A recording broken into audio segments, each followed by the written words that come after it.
Milma plant assistant grade 3യുമായി ബന്ധപ്പെട്ട ചില questions ആണ് താഴെ ഉൾപ്പെടുത്തിയിരിക്കുന്നത്. 1. മിൽമയുടെ പിതാവ് എന്നറിയപ്പെടുന്നത് ആര്? വർഗീസ് കുര്യൻ.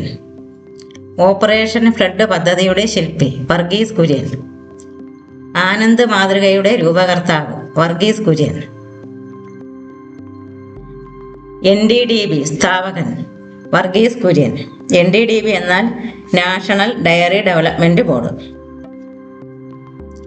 മിൽമ സ്ഥാപിതമായ വർഷത്തെ മുഖ്യമന്ത്രി ആര്? EK നയനാർ. കേരളത്തിലെ ക്ഷീര സഹകരണ പ്രസ്ഥാനവുമായി ബന്ധപ്പെട്ട ദേശീയ നേതാവ് വർഗീസ് കുര്യൻ. വെളുത്ത വിപ്ലവത്തിന്റെ പിതാവ് എന്നറിയപ്പെടുന്നത് ആര്? വർഗീസ് കുര്യൻ. ഓപ്പറേഷൻ ഫ്ലഡ് ഇന്ത്യയിൽ നടപ്പിലാക്കിയ സ്ഥാപനം NDDB. ഇന്ത്യയിലെ മിൽക്ക് മാൻ എന്നറിയപ്പെടുന്ന വ്യക്തി വർഗീസ് കുര്യൻ. മിൽമ ഏത് മാതൃകയിലാണ് പ്രവർത്തിക്കുന്നത്? സഹകരണ മാതൃക. മിൽമയിൽ പാൽ ശേഖരിക്കുന്നത് ആരിൽ നിന്നാണ്? ക്ഷീര കർഷകരിൽ നിന്ന്.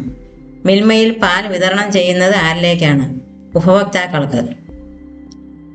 Question number 14. മിൽമയുടെ പ്രധാന ലക്ഷ്യം എന്താണ്?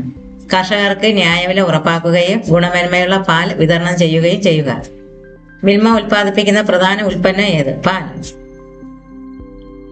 മിൽമ ഉൽപ്പാദിപ്പിക്കുന്ന പാൽ വകഭേദങ്ങൾ ഉൾപ്പെടുന്നത് ഏത്? Toned milk. മിൽമയുടെ ഒരു മൂല്യവർദ്ധിത ഉൽപ്പന്നം ഏത്? നെയ്യ്. മിൽമയുടെ ലോഗോയിൽ പ്രത്യക്ഷപ്പെടുന്ന മൃഗം ഏത്? പശു. മിൽമ സർക്കാർ സ്ഥാപനമാണ്. സർക്കാർ നിയന്ത്രണത്തിലുള്ള സഹകരണ സ്ഥാപനം. മിൽമയുടെ ആസ്ഥാനം എവിടെയാണ്? തിരുവനന്തപുരം. മിൽമ പ്രവർത്തിക്കുന്ന സംസ്ഥാനം ഏത്? കേരളം. മിൽമയുടെ പ്രവർത്തനങ്ങളിൽ ഏറ്റവും കൂടുതൽ പ്രയോജനപ്പെടുന്നവർ ആരാണ്? ക്ഷീര കർഷകർ. മിൽമയിൽ പ്ലാന്റ് അസിസ്റ്റന്റ് ജോലി ചെയ്യുന്ന സ്ഥലം ഏത്? Diary plant factory. മിൽമയിലെ ജോലി സാധാരണയായി എങ്ങനെയാണ്? Shift duty. മിൽമ നിയമനങ്ങൾ സാധാരണയായി ഏത് വഴിയാണ് നടക്കുന്നത്? PSC അല്ലെങ്കിൽ കമ്പനി ബോർഡ് പരീക്ഷകൾ വഴി.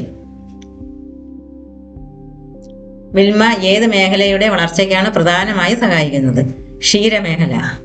മിൽമയുടെ ഉൽപ്പന്നങ്ങൾ കേരളത്തിൽ പ്രധാനമായി എവിടെയാണ് വിൽപ്പന നടത്തുന്നത്? മിൽമ ഔട്ട്ലെറ്റുകൾ, ഡീലർമാർ, റീറ്റെയിൽ കടകൾ. 28ാമത്തെ ക്വസ്റ്റ്യൻ. മിൽമയുടെ പ്രവർത്തനം ഏത് തരത്തിലുള്ള സാമ്പത്തിക മേഖലയിലാണ് ഉൾപ്പെടുന്നത്?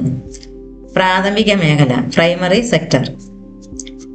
Farmer, society, union, Milma, consumer എന്നത് എന്തിനെ സൂചിപ്പിക്കുന്നു?